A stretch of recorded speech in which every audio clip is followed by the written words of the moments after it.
It's about July 11th. We're here at Mountain Gardens. We're in one of the lower parts of the garden next to the tool shed. It's a little bit, it gets a pretty decent amount of sun, but this bed here is being increasingly overhung by this big weeping hemlock.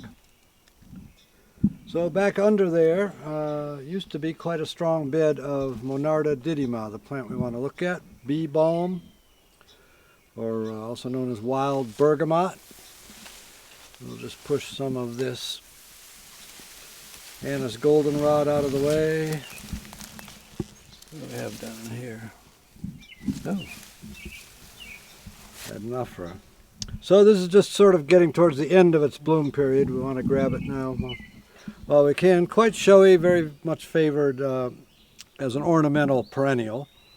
Mint family, and it spreads like a mint, not as fast spreading as some mints, but it will spread by the roots. There's a number of different Monardas, and they have different mixes of essential oils. This is not the most important one from a medicinal point of view, but it does make a nice tea, the flower heads and upper leaves, flowering tops, for minor digestive problems, and it has a nice flavor.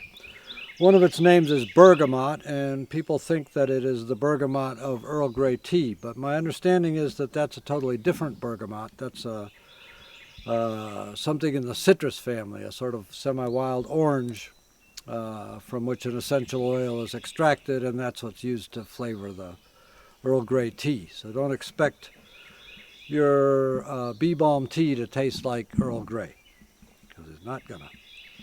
So it likes shady, moist conditions, rich soil, stream sides. It grows around here natively, and it's typically near, monkshood, another plant that likes these moist situations, turtlehead, sometimes almost right in the little rocky creeks. Makes a very colorful display when this bright red is going with the purple-blue monkshood. And the white-pink turtlehead looks very beautiful. So I suppose you can grow it from seed, but the easiest way to get it is to acquire a plant, and then it spreads and is so easily propagated by division. One plant will get you quite a large bed in a very short time, and you'll be giving starts away to your friends. There are many hybrids and different colors, bigger flower heads, and every possible shade of red, purple, some of them very vivid.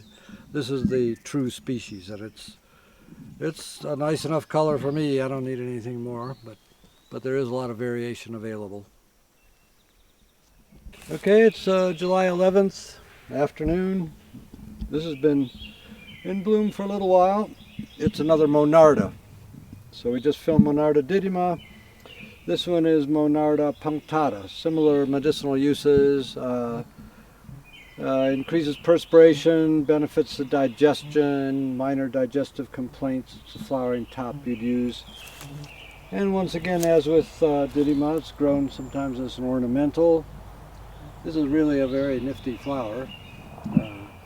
The flowers are yellow with little purple spots, and then there are these big bracts, actually leaves, that are often pink, sometimes more vivid than this.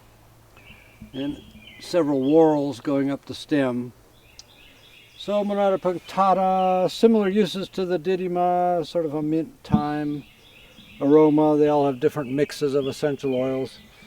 This is a very pleasant one, but a different habitat. Monarda didyma, we said, liked rich, moist, shady, damp, even soils, sometimes near streams. This one is more sandy.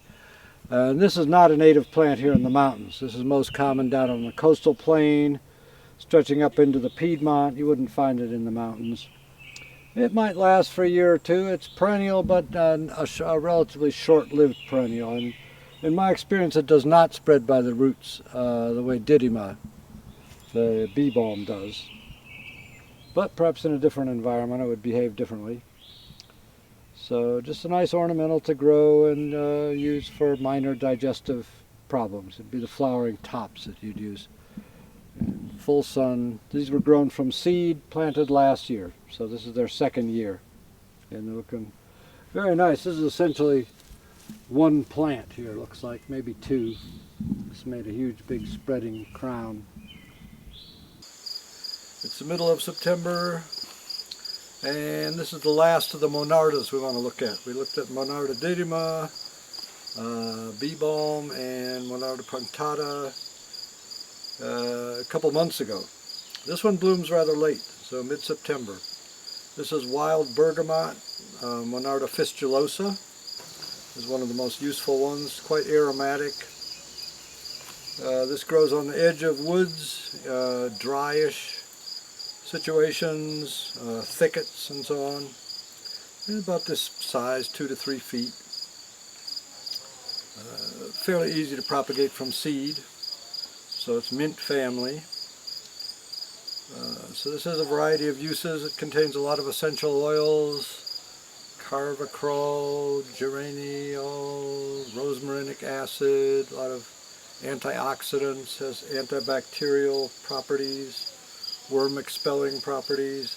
It's been used for colds and flus, sore throats, digestive upsets. Also poulticed on burns and wounds and contusions and skin eruptions. The leaves, obviously. And is also used by the Indians to flavor meat, strong flavored game. So it's got a really nice minty flavor to it. Let's see, so that's wild bergamot, Monarda fistulosa.